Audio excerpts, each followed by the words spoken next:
Welcome everyone to your Thursday night Dynasty Heat Seekers live stream. I'm your host, Bryce Frazier, and I'm joined by the new Dan the Man DMo. How are we doing today, Dan? Good, Bryce. How are you? I'm doing well. So let's just get into it. Obviously, free agency started this week. And we're going to talk a lot more about it next week because there's still a lot of time for some bigger name players to get signed. If they do within this next week, I think we'll see a lot after the draft as well, and we'll go over it then. But we'll just quickly touch on maybe some of the biggest ones. What were some of the biggest free agent signings for you, and how do you think it affects their fantasy value? Yeah, one of the big ones I was hoping to follow and finally came up last night was for Miles Sanders. He signed a 4-year contract with the Panthers. I thought it was a really good move for him. There was always a little bit of possibility of him going there with Deuce Staley there, and everyone's mentioned it, but the thing was, Deuce was kind of really behind Miles when he was with the Eagles. He wanted to unleash him as like a 3-down back, but I think Doug Peterson, just kind of other coaches, were really didn't really want to do it with all the other talent. So I think if Panthers leave it as the way it is, they don't add another running back to that backfield, he could really have a good chance of running away with the job, especially with a new rookie quarterback coming. Frank Reich has no problem having the quarterbacks checking down to their running backs. Miles has shown that he can catch during his first couple years when he was catching balls. Second, it was only the past couple years when Gainwell joined that he didn't. So, could be really good year for Sanders and a couple years going forward. Really kind of depends if they do add more to that room or if that offense is just really putrid. But looking forward to seeing with Sanders. That was kind of the one big one that I was really following and interested in. Yeah, it's interesting because Deontay Foreman looked really, really good in that offense, and I think Miles Sanders is definitely a better running back than him. And it seems like his career with the Eagles was interesting because it seemed like right when he was starting to get good, he kind of got injured, and then this last season, he had his kind of ups and downs when it comes to actual performances. But overall, I think he had a pretty solid season. But again, Philadelphia just seems like they used so many people running the ball, like Bart Scott Boston Scott was always involved. Gainwell was involved, Yep. and of course their quarterback. So it's like he never got the opportunity to be a bell cow back like he Yep. does this upcoming season in Carolina. I think he's definitely a sneaky guy to buy and all four, like a sneaky guy to buy in Dynasty, and I think he's a good guy that you might get as a potentially a flex option in redrafts this upcoming season. So definitely a guy to keep your eye on. One guy I guess I was looking at was Jacoby Myers. Obviously, as a Patriot fan, I was hoping to keep him, and I didn't expect him to, which ended up being strange because of the Juju contract was almost the exact same. But I'm not one of the coaches, so I'm sure they're going to use Juju to his strengths, where he and Myers aren't quite the same type of receiver. So it's interesting to see Myers go back with Josh McDaniels and also Jimmy Garoppolo back there. I think he could thrive as a number 2 receiver. I would not be shocked to see him have his best season statistically, with DeAndre Hopkins or oh my gosh, Devontae Adams drawing all the number 1 coverage and Jacoby being more than good enough to finesse number 2 receivers or slot or number 2 corners or slot corners. So you're kind of a Raiders fan, sort of. What are your thoughts Yeah. on Jacoby Myers? I was pretty excited. I mean, same thing. I kind of liked the talent of Jacoby Myers. I mean, he was used pretty limited in the Patriots. Maybe he has a little more to his game, but I'm looking forward to seeing him in that second wide receiver role. We had a YouTube short about him, and I think for the peak, Jacoby Myers could be something like a Edelman role in an old Brady kind of Josh McDaniels kind of role. There was initial worries with Waller still being on the roster. I was like, he's pretty good tight end. He's going to definitely attract some targets, but they traded him out for a third round pick, so I think it clears a little bit of the target share and may go back to Myers. So I like it. We'll see if they're really able to implement Josh McDaniels system, change the culture to be a Patriots way system and Patriots way, and see how it affects the Raiders overall. Yeah, it does kind of seem like they're gearing up to take a quarterback if he's there in the draft. That way he can kind of sit behind a veteran presence and also have some like veteran guys to work with at practice with Adams and Myers. And Myers is still relatively young, so maybe a guy to join. But it seems like he's like somewhat transitioning into a potential rebuild, but they're not tanking. So Right. because they might be in a good spot to get one of these quarterbacks in this draft. So yeah, we won't touch too much on any other free agents because we need some material for next week, obviously, which hopefully there's plenty more right now, and there should be some next week this time. So this week we're going over our top 10 dynasty tight ends. As like all of our lists, we've got definitely some differences, but I feel like overall in our top 10, I think most of our guys are all there. They're just maybe different ranks within the top 10. And we'll get into some more details of it, but I think we can almost somewhat agree like outside the top 5 is when it get kind of weird, like who are we going to put there? It just shows you like the how volatile this position group is, especially in fantasy football, because outside these top 5 guys for both of us, I felt like it was kind of hard to pick some guys that you really feel comfortable every week. Like if you go through running backs and wide receivers, it's like every week it's a no-brainer. You're starting one of these guys in your lineup, start your studs. Where and at tight end, I feel like that group is just so much smaller.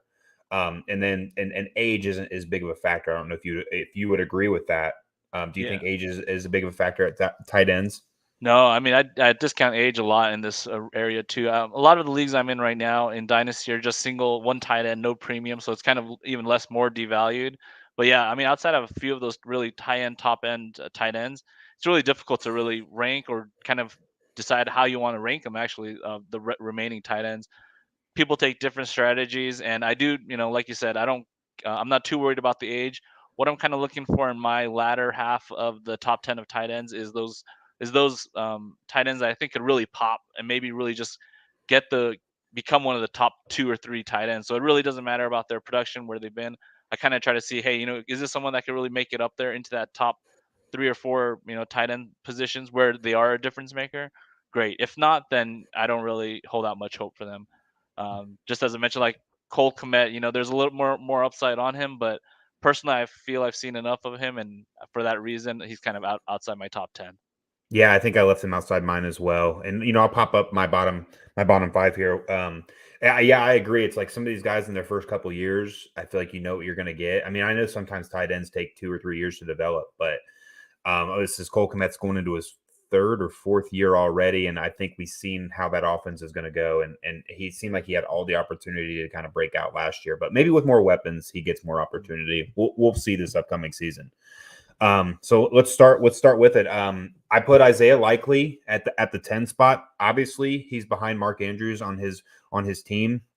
But when Mark Andrews wasn't on the field last year, or sometimes even when he was, I feel like Isaiah Likely was huge. Like he's a different type of tight end. Like Mark Andrews is a real big bodied guy that kind of muscles his way to the football, where Isaiah Likely is more of a slender, faster guy that maybe might be a little bit better route runner. That is almost looks like a slot receiver, just obviously a little bit bigger. So I liked what I saw from him last year. I think that Mark Andrews isn't going to be on the Ravens forever. I'm not sure what his contract is like, but I wouldn't be surprised to see Isaiah Likely kind of step up and be more involved in that offense, especially one that is deprived of weapons in the wide receiver position that might rely on a 2 tight end set more often. Evan Ingram at number 9. Finally, we got to see him with a good quarterback and used properly this last season. Obviously, most tight ends, he was wildly inconsistent throughout the year. But I think I did a short on top 5 tight end performances this past season. He was either number 2 or 3 on him. Like he had some big games. Definitely a big red zone threat, a phenomenal athlete. So with Trevor Lawrence there and him being going there again this upcoming season, I'll definitely stick Evan Ingram in that number 9 spot. David Njoku, it's kind of a similar situation to Evan Ingram, I would say, with a guy who's definitely got all the talent in the world.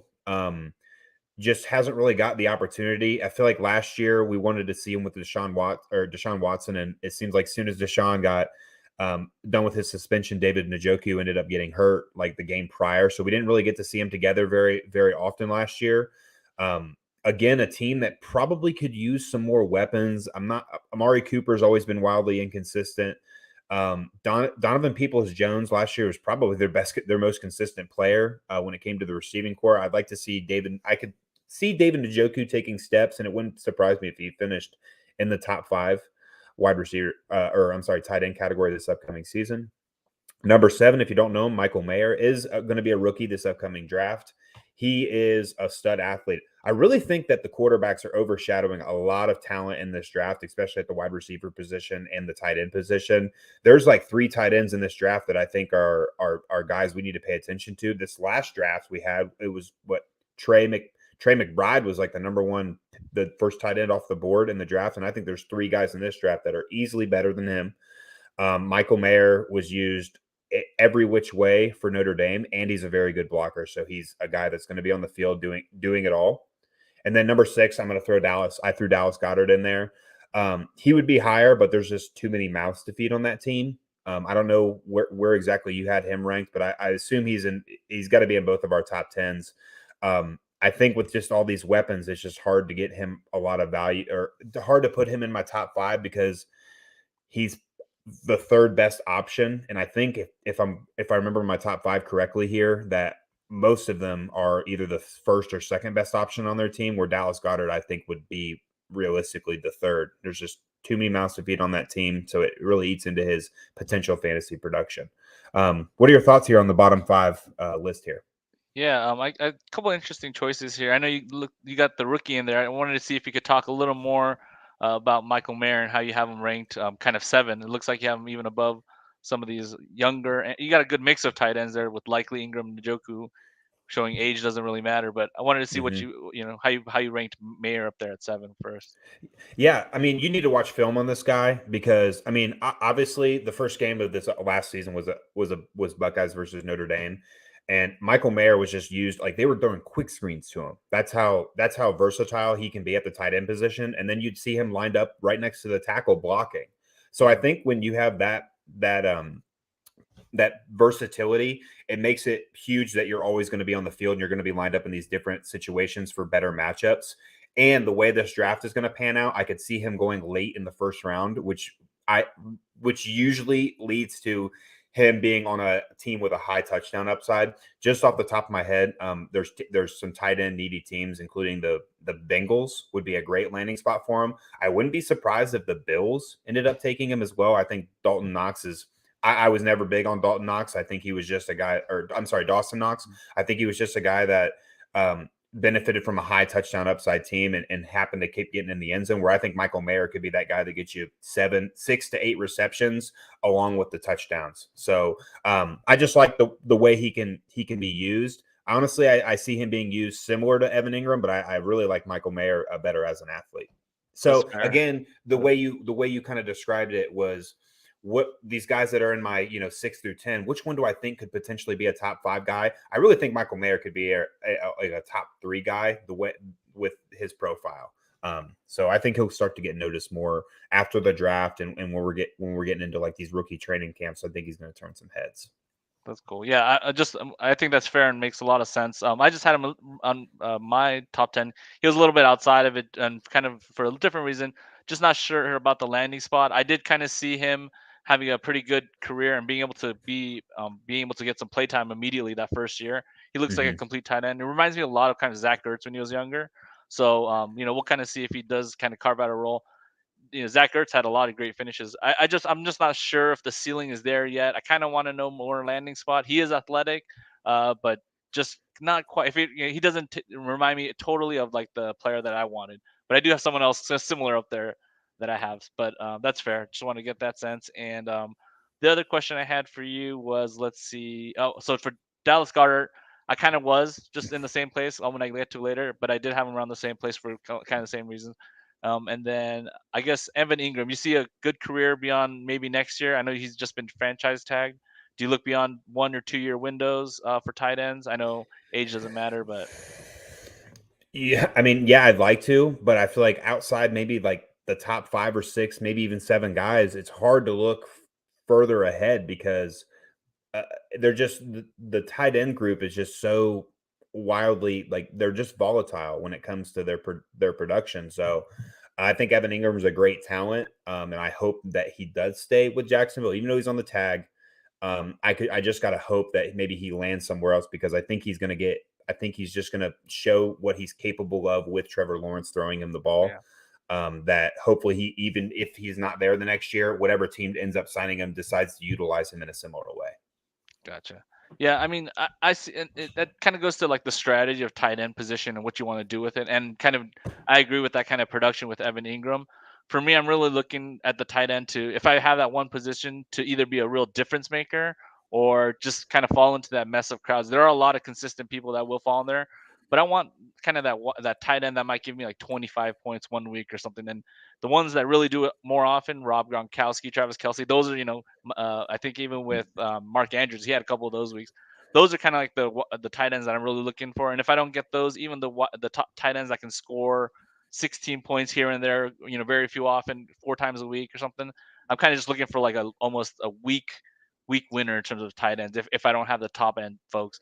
So getting to my top 10, starting from the bottom 10, I picked Dalton Kincaid. The biggest reference that I've seen, a lot of comps compared to him that I've heard personally was Travis Kelsey. So it's very high regards, but I just when someone starts linking him to Kelsey, and a lot of people start linking it to the name, it's kind of worth checking out the tape. Mm-hmm. Move tight end. He has really good yards after the catch ability. So if he could land in a good spot where they really can utilize the tight end, I really like it. I like where the position's headed and kind of what he's doing in that role. I think it grows, and I think he's a good model for that. So kind of have him there. Number 9, I have Chig Okonkwo. I think he's just awesome. He kind of popped eyes last year at Combine when he ran a 4.54. It's like 6'3", 238 guy, but Yeah. one of the huge but fast tight end, and it shows Mhm. up on tape when he was playing in the games. Picks up the ball, it does really well. So I think with the quarterback situation in transition there in Tennessee, whether it's going to be Malik, whether hanging on to Tannehill, or they go with someone new, I think there's good opportunity to really grow. And he's really athletic, and he is one of those tight ends that can possibly just kind of pop a lot of those weeks. So I really kind of like him. Number 8, I have Njoku. I still think he's athletic. He's one of those older folks that I've kind of really held on to. I think he needed to learn the game. Mhm. I think there was a lot of just disorder and just chaos in Cleveland, and just he was hampered with injuries that he didn't really get a full chance. Last year, he started getting on rhythm. He had pretty couple good games with Jacoby, and then Deshaun came, and I think they were trying to get their chemistry going. So I'm looking forward to next year. Again, he's one of those athletic tight ends that can really pop, and he did show me a couple weeks here and there that he could score pretty well. That was 16, Mhm. 17 points. So I really like that and wouldn't mind having him on my team still. Number 7, I have Greg Dulcich. I have a little bit of a dream for him in with Peyton and the Broncos. He's a very athletic tight end as well. And depending on what happens with some of the weapons that they have there, whether Sutton moves, Judy gets traded, on Tim Patrick, all that situation going on, there may be a chance for him to really shine and play maybe like a Jimmy Graham role. That's what I'm really hoping for, is kind of that upside. Jimmy Graham was, I think, 4 inches taller, but I kind of see that same athleticism, and Yeah. he does have some contested catch ability to Dulcich, so he can play a little bigger. So we'll see. Kind of another one of those really dart throws that I think can really pop in the tight end position for multiple weeks. Number 6 is same as you. I got Dallas Goddard. Really like his consistency. He's a really athletic and good tight end. But again, I think there's a lot of mouths to feed, and I think because Jalen Hurts takes away some of the touchdowns when they're in close, it takes away maybe a touchdown or two from him. So put him there. But again, that offense is still good, and he's still really good target for the team that deserves top 6 ranking for me there. I don't know if you had any questions or disagreed with any of this stuff. I mean, obviously, we have our disagreements Yeah. because our bottom 5 are different. But I mean, all these guys that like Dolchik, Okonkwo, or Kincaid, all these guys would be like right after my list because, again, young guys with upside, right? I mean, Kincaid would probably be number 11 for me, and then I'd probably put Darnell Washington right after that, Yeah, another rookie that's in good this too. upcoming draft, dude that has all the size, and has that highlight tape of like him hurdling guys all the time. So yeah, I don't mind this list. I don't know about Greg Dolchik, Dulcich. He could find himself in a good situation if they completely like dismantle the receiver core. I don't know why they would do that, but it sounds like it's definitely a possibility because Jerry Judy is on the block, but I think they're asking something way too high for him right now. But that could change closer to the draft or during it. So he could find himself in a good situation volume wise. But I think I'll take like younger, talented guys. That's why I kind of put in Likely and Mayer, Ingram over guys like him and Okonkwo. And the only reason Okonkwo is probably not in my top 10 is because the quarterback situation. I think it's going to be Tannehill this upcoming season. The only reason I wouldn't think it would be Tannehill is if they for some reason trade Derrick Henry, then I could think, okay, they're going to rebuild. Like there's no point in trading like an elite running back like Derrick Henry unless you're just starting a rebuild. And why would you start a rebuild when you have a rookie quarterback, or I'm sorry, a second-year quarterback on the bench, you might as well give him a shot and see if you need to address quarterback in the draft. So if Tannehill's quarterback, I would like Okonkwo better this upcoming season, but there's definitely a possibility that Malik Willis takes over at some point during the season if it's not going Tennessee's way. But I do like Dalton Kincaid at number 10. I really debated putting him there myself, but I just want to put one rookie in there. Yeah, no, I think the differences really show that it's kind of Wild West out there in terms of what It how is. you're ranking and what you're trying to do at the tight end position. So, we'll see how it all shakes out in the end. Yeah, it's funny because in both of our bottom fives, I'm sure there's guys we can think of that week one we would start over some of these guys, Yeah, but the upside's not there, right? yeah, So that's why it's like if you don't have one of these top 5 guys, let's just get somebody that could potentially be one, even though there's like maybe guys below this that are producing, but it's like they're like a 10 point as a really, pretty good week for them. Where yeah, these guys might like score like Isaiah Likely, if Mark Andrews is on the field, probably isn't getting 10 points very often. But if for some reason Andrews goes down or gets traded at some point during the season, or he's not there the upcoming season, Likely's value skyrockets up. right. So I'd rather take that. I'd rather throw that dart and try and hit that rather than get a guy that's like I'm excited if he gets 10 points or double Yeah, digits. yeah. Dawson Knox was one of those guys last year. I just kind of held Yes. on my roster all year, kind of 4 points, 5 points. I think he had maybe 1 or 2 good weeks, but just not exciting. I look back at the scores of my matches, and Dawson Knox could have been there. Doesn't have to be there. Didn't really matter to my score usually. So that's kind of when I was like, if we have this one spot where we're able to create a difference, let's see if we can, get big points. Yeah, like Noah Fant was Yeah. starting for me every week, and I'd be pumped if he got 10 points. Yep. I Yep. think, Yep. yeah. So, but it's like I'd rather take any of these guys, even though they might not be scoring as much each week. Yeah. All right, let's get in my top 5. George Kittle at number 5. George Kittle just had a phenomenal season, but he's getting older now, and it seems like every single year now he's getting injured or missing some games. So 1 year I think it might be a fluke. 2 years in a row, 2 and 3 years in a row, it's starting to become something that's consistent. I think just he plays so hard that his body can't take the way he plays. So I'm going to put him at the number 5 spot. I also don't know what the quarterback situation is going to be like in San Fran this upcoming season. If it happens to be Trey Lance, which I think is definitely possible, I think they just become a really, really run heavy team, kind of like how the Ravens are. Even though Mark Andrews is super valuable, they don't have like DMo with them and Brandon Ayuk, other players to throw the ball to. So I think George Kittle could find himself as like potentially like a third option this upcoming season, especially with Christian McCaffrey here. He and Dallas Goedert were kind of hard to put there. Like I almost switched them, but then I just put the guy that I think still is overall a better tight end. And that's why I threw George Kittle in there. Number 4, Mark Andrews. If you asked me last year, I would have put him at probably number 3.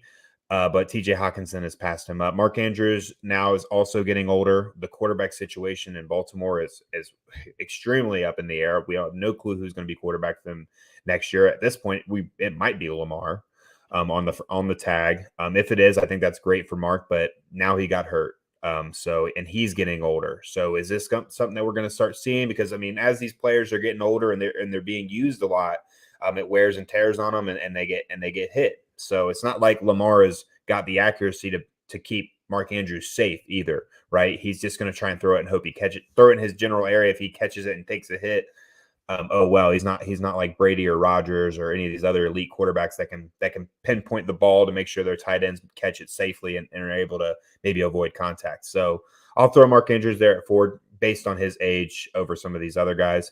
TJ Hawkinson at number 3. The trade, I think, worked really well for TJ Hawkinson. I love the landing spot on the now pass heavy Vikings. They went into this season basically saying they're going to air it out a lot more, and they did. And when TJ Hawkinson moved over there, he benefited from it greatly. He had some good games with the Lions last year, but I think overall he was way more consistent. He was more consistent with the Vikings. I'm excited for him this upcoming season.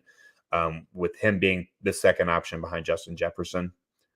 Number 2, Travis Kelce. I think we can both agree if Travis Kelce is not retired and playing with Pat Mahomes, he's the best option to start at the tight end position. But he is getting older, and when are we going to start seeing regression? We're probably going to start seeing it here this upcoming season and seasons following it. But still, just a phenomenal athlete, a guy that wins you games. His ceiling or his floor seems to be like 15 points when his ceiling is like 45. You can't get much better option than Travis Kelce when he's on the field playing. And we've seen it in the past that some of these tight ends can play into their mid-30s and still put up really good numbers. So it wouldn't surprise me if Travis Kelce is one of those guys at the end of his career that also does that. And then number one, I'm giving him one more chance. I'll take the most talented tight, who I think is the most talented tight end in the NFL, and that's Kyle Pitts. Has the ability to be a wide receiver in the NFL, but he's lined up at tight end. His usage was horrible last year. I'm not sure why a franchise invests so much draft capital in a tight end. He has a phenomenal rookie year for a tight end. I think he got 1,000 yards, and then the next year they use him way more as a blocker. But Marcus Mariota is not as good as Desmond Ridder as a quarterback. We saw Drake London's numbers uptick when Desmond Ridder took over. I would expect to see the same thing with Kyle Pitts. I look for him to have a huge bounce back year. And obviously the age plays a factor in why I still have him at number one, along with his athletic profile. So what are your thoughts here on the top five? Overall, I think it's pretty good. I have similar top five as you, but just all in a different order. I think the main issue that I have is with Kyle Pitts and just trying to figure out what's going to happen next year. Again, a lot of owners are super frustrated this year, and for that reason, I kind of have him lower down in my top five for that reason. But in terms of everything you said, pretty much agree. I think it's in terms of just fine tuning some of the adjustments that I might make for age or what I think is a little more upside and kind of landed in my top five. But overall, agree with yours.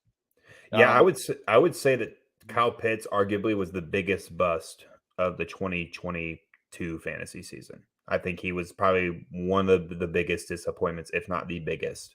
Yeah. When it came to probably where you drafted him in redraft leagues or what you potentially traded for him in the offseason prior, he definitely disappointed. Like I found myself starting like a lot of people, like Greg Dulcich over him in some leagues. So I'm definitely thinking that it's going to be a bounce back season. If not, he won't be my number one next year. Yeah.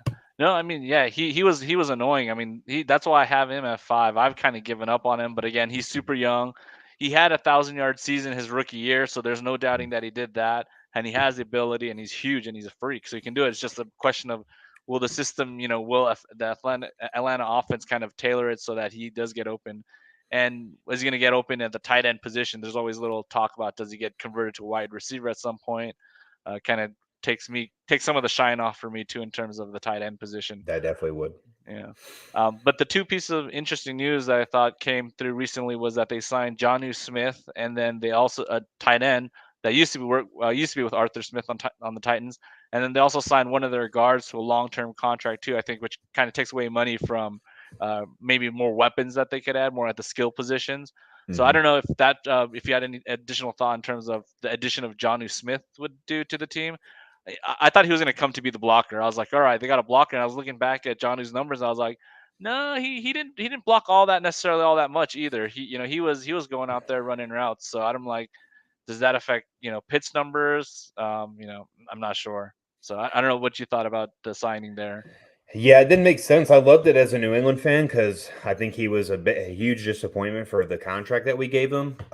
But if you look at these Falcons' weapons and then what they need, they're probably going to pass on skill position in the draft. Mm-hmm. So who are your targets out there? It's Drake London, Kyle Pitts, and then is Jonnu your third best option now that you brought him in? I would argue, yeah, it is. So they might be running a lot of 2 tight end sets. That I wouldn't be surprised if they were somewhat run heavy again this upcoming season, but not as much, because if you remember in the preseason, Desmond Ridder was getting a lot of rushing yards. Like I think he's more of a polished passer than Marcus Mariota, and he might be a better runner as well. So I won't be surprised if they again are a run heavy team that's doing like 2 tight end packages with maybe 2 receivers. Algier might be in for a much heavier workload this upcoming season. So we'll see. I'm not sure, but I would imagine it's to bring in that 2 tight end set. That's fair. There were a couple years I want to say where Arthur Smith had was it Delaney Walker? I mean, maybe Delaney Walker and Johnu. current and Johnu running double tight ends. I think, but Yeah. yeah, it's very possible. And I think one of them, I think it was hard to say, but Delaney had a couple good years there too. So we'll definitely see what happens with the Falcons. But for a lot of the reasons and just being burned last year so much by Kyle Pitts, I have him kind of down at 5. I agreed with you in terms of George Kittle in terms of getting up there in age, and the big concern for me there was also the quarterback situation. I really liked the connection that he had with Purdy. They were, connecting on a ton of touchdown plays, and Kittle was able to show off his yards after the catch. A lot of it had to do with Purdy's ability to kind of move in the pocket, and I think his just connection with Kittle kind of finding spots to get open that they were able to make a lot of plays work. So, would be very interested to see what eventually happens in the 49ers quarterback position. I think they're going to have to give Lance one more shot, just draft capital, and just to be fair to the guy that maybe Purdy isn't quite ready either. So, we'll have to see. I liked his production with Purdy more so than Lance, but we'll see. I liked T.J. Hawkinson kind of having the same place as you do. He's still young, tight end, and found really the perfect landing spot now, especially with Adam Thielen being released from the Vikings. It really opens up a lot more targets, and he was already showing that he was kind of the dominant, maybe the second option for the Vikings behind Jefferson at the end of last year. And what I really liked was that he now showed a lot of those pop weeks where he's scoring like 2 touchdowns, scoring over 100 yards, making like 9 catches a game. Those are kind of what I'm really looking for in that tight end position that week when they can really do that for you. And I think like Hawkinson on the Vikings has really been unleashed. So, really looking forward. And I could see him moving up the ranks too, because he was touted that, when he came out as the top tight end, he was just in the wrong offense with the Lions and just not able to get going. So, maybe the time is now. And like you said, it does take a few years for tight ends to really get going. And 3-4 years in, that is about the right time.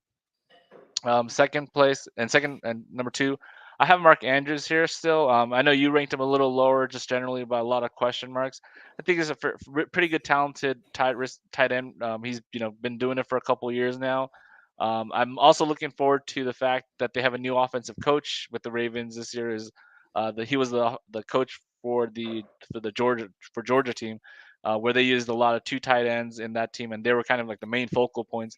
If he kind of import some of that kind of offensive scheme that he used in college for Georgia over to the pros, I think there's a little more opportunity that Andrews can keep up his target share and his and his just yardage and his fantasy points. The coach Monken also did say that he will tailor to the players' needs.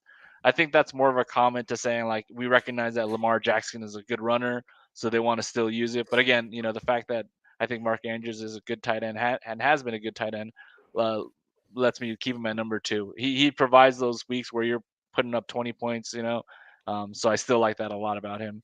And number 1, I still have Travis Kelce. Just he's done it all. He's been separated from the other tight ends last year by over 100 points. That adds up to quite a bit of an advantage every week. And the fact that he's 30, I haven't seen any wear and tear. I haven't seen him really slowing down so far. I could see him maybe slowing down in 2 to 3 years, but he's just tied to Patrick Mahomes, and they're both just really doing well. And I see no reason to rank him outside of it as well. I was looking back at kind of to see Tony Gonzalez and just see, man, how did this guy do over the years, and how did his career arc end? He still ended on a really high note, fantasy wise. I think he was still near 1,000 yards and near the top 10. So it was really cool to see that some of these really elite tight ends can last a long time. So I think Travis Kelce would kind of be on the same career arc where he gets to determine when he retires, and he's going to retire probably top of his game. So I have him number 1 there. Yeah, I would imagine if Travis Kelce keeps the same pace he has been the last like 3 years for 3 more years, it'd be hard to not name him as the number 1 tight end of all time. And like, yeah, that's what I was mentioning. Like, when I was talking about some of these guys playing in their mid 30s, Gonzalez was the one that came to mind. And he has one of the coolest photos of all time when he's like lined up in the red zone. There's just 2 dudes right in front of him ready to double team. And that was late in his career. Like, he wasn't like he wasn't in his prime per se. I think he was in his 30s when he did that. So Travis Kelce has that effect now, but Pat Mahomes can find ways to make everybody look good. So it'll be interesting to see if Kelsey's volume goes down with apparently Sky Moore and Tony will be used a lot more this upcoming season, was the reports. Soon after the Super Bowl, which I would like to see Kadarius Tony, break out. Obviously I don't have much debate between our lists. We kind of already talked about Kyle Pitts, and I guess Mark Andrews was our only other difference. And with that 2 tight end set, that's where I think that maybe Likely's value starts to maybe he even though they're on the field both the same amount, or Mark Andrews still might be on the field more because they're not always going to be 2 tight end set. But even when Likely is out there with him, maybe it eats into his production is what I would maybe assume happens. So I was gonna ask you, Bryce, do you play any tight end premium or like leagues where you have to start 2 tight ends? All my dynasty leagues are super flex, and all of them are tight end premium. All of them. Yeah. So they do have a little more value when it comes to that. And we have some people commenting. We'll get here soon because we're probably not going to take the full hour today. So we'll talk to some of you guys in the chat. But yeah, all of them are like that. So tight ends have a huge advantage when it comes to value. And this first comment, I'm actually going to put it up here on the screen and let you read it. But I think this is interesting. With this, I've seen this happen in quite a few leagues now, where since the tight end position is so volatile, people are taking it out and just making flex options. What are your thoughts on like maybe taking out tight end position in leagues and using them as a flex? I would never do that in the middle because I think that's such a huge disadvantage for people that have really, really good tight ends. Like now their value goes down because now it's just like you have a really, really good flex option instead. What are your thoughts on that? Yeah, I'm kind of a purist. I can see the argument for removing them, but I kind of want to just keep them in the structure, just having a tight end position because it's still fantasy football. At that point, I'm starting to really slip, and you're like, how many quarterbacks do you need to start? And you just end up, having all flex or something. So to me, I kind of liked it. I can understand getting kickers because maybe they're too random, but a Oh lot of my yeah. leagues, we still run defenses. Some of these defensive scorings are all crazy and all over the place, but we still keep it kind of just for the purist of it. But yeah, and it would kind of suck to get it removed immediately or with no notice. You'd maybe want to. I'd probably talk to maybe the Kelsey owner as a starting point just to see, Yeah. because it kind of really suck for them. I think at the most. But I can see an argument for removing it. Just being a purist, kind of want to keep that position around. Yeah, me too. I pretty much I've tried to convince some leagues of taking out defense and kickers, but it's sometimes like, and there's a league that's been in like for 15 years, and like it obviously was there before I started playing fantasy football, but they just won't get rid of kickers, and it's just like I try to like show them the statistic, like look here, kicker number 1 is averaging like only 1 more point than kicker number 10. So at best, you're getting a 1 point advantage by doing kickers. Why don't we make that a flex spot instead? And it's like, I think it just went right through, or they couldn't fathom what I was trying to tell them. And they're just like, no, we need the kickers. They score points. I'm like, oh, okay. So, it gets to a point for me. It's like, I do want the pure, like just the main position groups always kind of separate. I like the quarterbacks, running backs, wide receivers, tight ends, flex is kind of the way I like to go about my leagues as well. And then we had Emiliano in here asked about Cole Kmet, and then they said LOL. I'm gonna say one more comment about removing the spot. Yeah. For people that love trading too, I think it does affect a little bit of the trading because it takes away from the element of having to fill that spot. Yes. Where I filled out my roster and my tight end right now is Taysom Hill, but I have like a ton of good wide receivers on my bench. If I had to start Taysom Hill, I would, or if I can choose another flex, I would. But because I'm forced into it, I'm looking to trade with like the Kelsey or Mark Andrews owners. I have all this ton of wide receiver depth on the bench that could be starting on your team, that I'll trade you more than necessary to get Kelsey. So it's a minor point, but people that love to trade, or it kind of takes away the trade dynamics of having another position to create relative values with. So. Oh yeah, I think it's more than a minor, but I think that's like a major point. Like you lose so much value if you own any of these like top 5-6 guys when it becomes a flex position rather than a tight end position. Like say you own a couple of them, you have such a huge potential to make someone overpay that's deep at a position like you just mentioned that you might need. So I think it definitely hurts that. I could see, I would potentially join a league that like is starting fresh with that format, because then you could draft appropriately, but I'd probably never agree to transition into a tight end list league. But I see the point that he make of how outside of like the top elite ones they are just so like they're all just meh, like they're all kind of just clumped together. So Cole Kmet, where is he in your top 15 still? He's within my top 50. I haven't really figured it out. I was putting him at like around 16, but I was like, okay, 15 or 14, just because we'll see how the Big Bears offense looks next year. He has a little bit of chemistry with Fields already. They've added huge weapons in DJ Moore. Let's see if Chase Claypool can learn the playbook and Mooney can stay healthy. If they're high powered, scoring offense, then maybe Komet does a little better.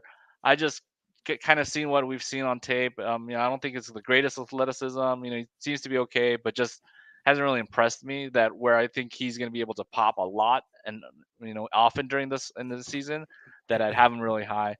He's one of those maybe steady Eddie guys that you can kind of have just on your team. If you need to have a tight end, but he'd be one of the groups that are devalued that would want me not to start the position. Yeah, I agree. I mean, I do think that the Bears run Justin Fields significantly less next year per game because he was getting wear and tear near the end of the season. Like he was the only one performing on that offense. I think the Bears are going to have huge touchdown upside this upcoming season because I do think that Justin Fields is a phenomenal athlete. I think he's a quarter. It's funny when you get in arguments with people that don't like believe in players like Justin Fields. Are like, well, what is he throwing for? I was like, well, this isn't like 1980 anymore. This is like 2023 where quarterbacks now are guys that put your team in a situation to score. Stop looking at only their passing stats as their only way of determining if they're a good quarterback or not. Right. Sure, these rushing quarterbacks might have shorter lived careers. I can agree. I'll definitely agree and argue that. But if they're putting your team in a situation to score points, then why wouldn't you want them? Like that makes about as much sense as you saying, well, I'd rather have Lamar Jackson on my team or I'd rather have Derek Carr on my team more than Lamar Jackson because Derek Carr puts up, more touchdown passes and more passing yards. But what player puts your team in the best position to score and win games? So I think Justin Fields does that for the Bears, and they'll be a high scoring offense this upcoming season. Defense they're addressing, but we'll see. They probably could definitely use some more help in the secondary.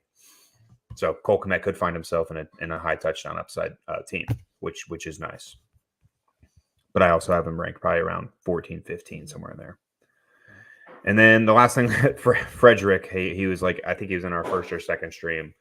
I remember you being active in the chat. So thanks for tuning in. And if you guys have any more questions, quickly put them in there because if not, we're probably going to head out of here in the next couple of minutes. Yeah. I guess the one question I had for you, Bryce, was Darren Waller was traded to the Giants, and we kind of alluded to a little bit. You have him outside the top 10. Any reason, or where would you have Darren Waller, or have you considered him? For me, I left him off my top 10. I think he's aged. I think he will be a good target for Daniel Jones, but without knowing more and just the injury history that Waller's had, just couldn't put him up high at all. So, he was never in my top. He was in my top 10 maybe a couple years back, but kind of been falling off with the injuries and then just being traded just pushed him down lower. So that's where I have him. Yeah, I mean, I think Evan Ingram's a good guy to look at, right? What did he do when he was on the Giants with Daniel Jones? Sure, the Giants don't have any passing options, but they didn't when Evan Ingram was there as well. Or I'm sorry, receiving options, and they didn't when Evan Ingram was there. I just don't know if Daniel Jones really looks the tight end way option very often. He's outside my top 10 based on age, and now I think this is like 2 years in a row he's missed some time. Yeah. So I hate the trade when it comes to his value. I think it went down even more, but I don't have him super far outside my top 10 because again, I do want to win now when it comes to like some of these tight end players outside the top 5 or 6. So he could have some value for a couple more years. Like I think he's still a phenomenal athlete, but I don't trust that he stays healthy at this point in his career. And I'll talk about one more free agent tight end. Not very exciting, but Emiliano has a question saying, Kmet is my tight end 1 on my team. That does hurt. Has the 111, would you take Mayer at 111 or Flowers or Downs and go tight end around the 210/301 area? Let me go ahead and hand this to you. What are you doing here if you got the 111 and let's just say in theory all the tight ends are available? Are you taking Dalton Kincaid here at the I'll take 111? Kincaid at 11. I'm not big. I don't like the idea of spending first draft capital on tight ends generally and most times, but I think, like you said, this is a pretty good class where you are going to get some tight ends that are playable, that are talented, and do have some chance of really cracking the top 10. So I'd probably take Kincaid maybe at a 111. I'm not too big on these two wide receivers. Zay Flowers kind of liked him, but not too interested. So I'd rather take a shot with Dalton Kincaid. I think those for 2023 late first aren't as valuable as maybe we thought initially. It may change things up with the draft, but that's kind of where I stand now. Yeah, this is a little tougher for me because I do like Zay Flowers, but I think with Komet on my team, I'm going to take tight end here, and I really think that you could, I like Michael Mayer here the most, but a landing spot could change my mind. Like if I see Dalton Kincaid get drafted by the Bengals and like Michael Mayer getting drafted by like the Packers, I would really much rather have Dalton Kincaid on the Bengals high touchdown upside. We saw Hayden Hurst get utilized a decent amount last season, and I think both of these guys are definitely better athletes than him.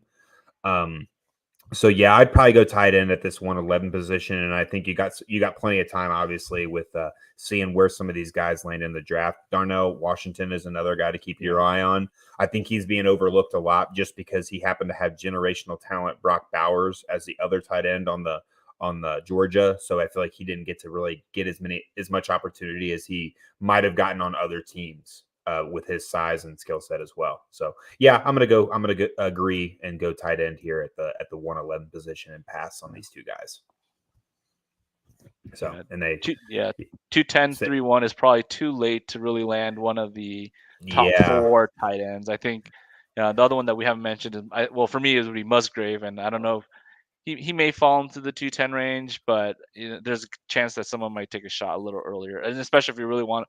With Komet, I probably would, like you said, want to use that early draft capital to get someone a better chance at tight end.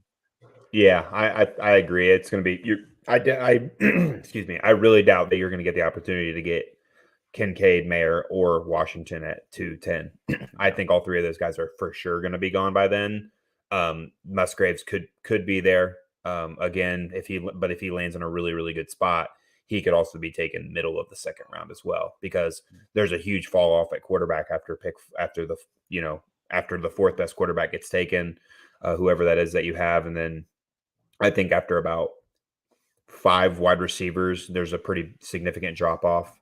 And there's a significant drop off after 2 running backs for me. So I think you're going to see a lot of these tight ends get taken, especially with probably a lot of people needing tight end. And I think this is a pretty good class for it. So yep. Take that tight end, whoever it is. And when we get closer to the draft, we can revisit this question, Emiliano. So keep, like and subscribe. Like and subscribe to the YouTube channel. When we get notified here on Thursday nights, we will always be talking about something, and we'll take questions no matter what the category is. Like you could ask us, it is a Dynasty channel. Like we prefer to talk Dynasty, but if you ask us questions in any format, I'm sure that we play most of them, except I have no clue on IDP players. But anything else offensive related when it comes to fantasy football, I'm pretty confident I can give you an answer that I feel comfortable with. Hopefully I can back it up with something that makes sense. So, the one I wanted to bring up. What are your thoughts on Hayden Hurst? What's going on with Hayden Hurst? I guess I followed recently. He got signed by now I can't remember. I just remember Bengal fans losing their mind that Hayden Hurst got signed. I'm like, why do you care? Carolina Panthers. Okay, man. Yeah. I've been following him a little bit. Up until he got to the Bengals, and I just gave up. I think, he started out with the Ravens. I think he was a first round pick, so people really liked him. He's really fast, but his career didn't get going. Has a cool background, good story behind him, but just didn't quite quite get it done. And I think he did have some potential. I think he landed in Atlanta for a couple years, and Mm-hmm. I was really having hopes that he could really do well there, but never blossomed there, and just kind of gave up on him. So and then it went to the Bengals, and it seems like he did okay there, but nothing really big. Same thing, he's going to go to the Panthers. I think it's a good sign, and they really need some help with some offensive playmakers. Only Miles Sanders is there right now, but it'd probably just be some decent production. He's not going to be the Greg Olson that they used to have in the Panthers or anything like that. So I think anything, it kind of says maybe Tommy Tremblay, one of their tight ends that they liked, he's a really athletic guy and kind of had some promise for him. I don't know if he's just not learning the position or if they don't like him, but kind of Kurt's his stock or any chance of him really getting a real good opportunity, I think. Um, that's kind of what I think on Hayden. Yeah. Yeah, he's a guy that I'm just like, if he's on my roster, like he's probably the guy I throw in on the bye week, right? But Yeah. he's more of like a security blanket. Like you don't really see him getting many more than like 4 catches a game, and luckily finding his way into the end zone. I thought it was so strange. Like living here in Ohio, like people are like, "What are we doing letting Hayden Hurst go?" I'm like, "Who cares?" Like he's like the land of the mediocre. Yeah. And you guys are getting Yeah. all upset. I think that he just brought like a really good energy Mhm. to the team and the field, so people saw that. But you just signed the best offensive tackle in free agency, and then they forget about it. So because now Zeke's going to be a free agent, and people here are like, "You got to bring him to Cincinnati, bring him back to Ohio," and I'm like, "Why? That doesn't make any sense." What are they doing with So, Mixon? Do you know what are the folks in the keep oh, people are restructuring, oh, I don't know. I mean, releasing, cutting? Yeah. people around here like we need to move on from him, which is about the only thing that the Bengals fans say that makes sense. Mm, But then they'll say something like, "We need to get Austin Eckler," but that what financial sense does that make when you yeah. need to sign like all these people here in the next 2 years, and you want to sign a running back to a huge contract, and the running back you currently have's contract is getting in the way of potentially extending some guys right now? I don't know. I think it wouldn't be surprise me to see the Bengals also take a running back in the first round. I just don't know if they'll fall. Both of them would fall to them, but I mean, like if Bijan somehow fell to pick whatever they have is 28 or 29. Um, I can't imagine that the Bengals just pass up on a guy like him. You're So right. I think Mixon's days as a Bengal are done, and potentially as a you know, maybe not a starting running back, but I think his best days are now behind him after this season Yeah, for I can sure. see that. So, Could be a good um, landing spot for Dynasty. There if Mixon's out and Ryan's already gone, who oh yeah, knows? So and that's a pretty good offense with Joe Burrow. So we'll see.